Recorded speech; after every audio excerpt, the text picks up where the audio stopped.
Hey parents, and welcome to our Thursday update for the week. So last night at the gathering, I asked one question, and I told a story based on this question, and I asked everybody to answer it for themselves. And the question was this: can you think of one moment where that was involved with another person that they might have even forgotten, they didn't notice it at all, but to you, it made a lasting impact? It's just something that was a brief passing of a moment, maybe happened just in a minute's time. They might never have noticed it and never thought it was a big deal, but to you, it meant something huge.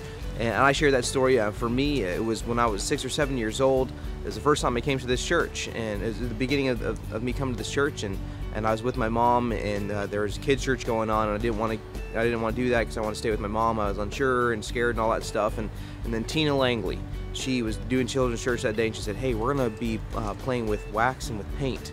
And it's like, well, okay, now you're speaking my language. And so we went back and I did that, and it was a cool moment. And I look back at that moment, and that was the first time I was able to go, church is a cool thing. It can be fun. It can be a neat thing. And so I think that had a huge impact on me.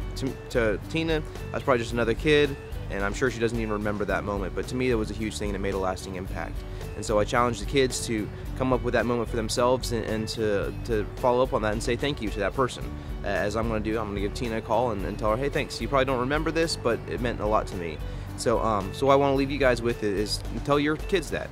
Share a story with that. Ask them what their story was, and come up with a moment where you say, this moment had a lasting impact on me.